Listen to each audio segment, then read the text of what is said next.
വായനാ ദിനത്തിൽ പുസ്തക ലോകത്തിന്റെ പഴയകാല ഓർമ്മകൾ പൊടിതട്ടിയെടുക്കുകയാണ് കട്ടപ്പന പാറക്കടവുകാർ. പാറക്കടവ് ജംഗ്ഷനിൽ പ്രവർത്തിച്ചിരുന്ന സന്തോഷ് പബ്ലിക് ലൈബ്രറിയാണ് ഓർമ്മകളുടെ ശവകുടീരമായി ഇന്ന് നിലകൊള്ളുന്നത്.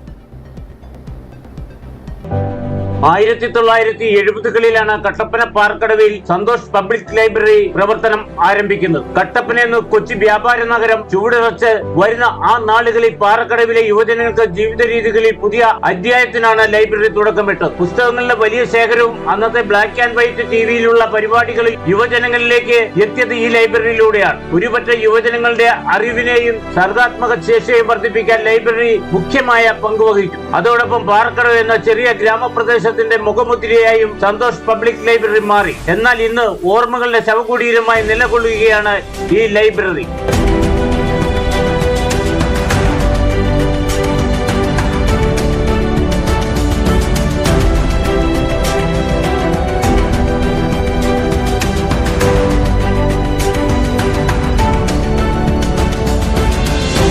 പതിറ്റാണ്ടുകൾ പിന്നിട്ടതോടെ കെട്ടിടം തീർത്തും ശോച്യാവസ്ഥയിലേക്ക് മാറി. ഉള്ളിലുണ്ടായിരുന്ന 10,000-കണക്കിന് പുസ്തകങ്ങളും മറ്റു വസ്തുക്കളും ചിതലുകൾക്കും മറ്റും ആഹാരമായി തീർന്നു. അധികൃതർ വേണ്ടത്ര ശ്രദ്ധ കാണിക്കാതെ വന്നതോടെ ഇഴജന്തുക്കളുടെ കേന്ദ്രം മാത്രമാണ് ഇന്ന് ഈ ലൈബ്രറി. നമ്മളെ സംബന്ധിച്ച് ഇപ്പം ഭയങ്കര ദുഃഖകരമായ ഒരു സംഭവമാണ് നമ്മുടെ ഈ ലൈബ്രറി ഇങ്ങനെ നടക്കുന്നത്. അതായത് ഇടുക്കി ജില്ലയിലെ തന്നെ അത്ര മനോഹരമായി പ്രവർത്തിച്ചുകൊണ്ടിരുന്ന ലൈബ്രറിയാണ്.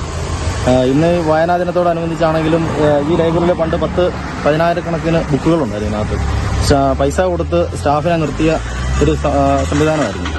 അതുപോലെ തന്നെ എല്ലാവിധ കായിക വിനോദങ്ങളും, ക്യാരംസ്, ചെസ്സ്, അതുപോലുള്ള മത്സരയിനങ്ങൾ, അതുപോലെ തന്നെ നമ്മൾ ഓണമൊക്കെ വന്നു കഴിഞ്ഞാൽ നമ്മുടെ ഇവിടെ എല്ലാവിധ ആഘോഷങ്ങളും ഉണ്ടായിരുന്നു. വടംവലി ഉണ്ടായിരുന്നു, അതുപോലെ പിന്നെ വോളിബോൾ ടൂർണമെൻറ്റ് വെച്ചിട്ടുണ്ട്. അങ്ങനെ മുൻപന്തിയിൽ നിന്നൊരു ലൈബ്രറിയാണ്. ഇപ്പം ഇത് പാമ്പും പഴുതാരയും കയറി ആകപ്പാടെ കാടായിട്ട് കിടക്കുകയാണ്. ഇതുകൊണ്ട് ആർക്കും ഒരു പ്രത്യേകിച്ച് ഉപകാരമോ ഒന്നുമില്ല.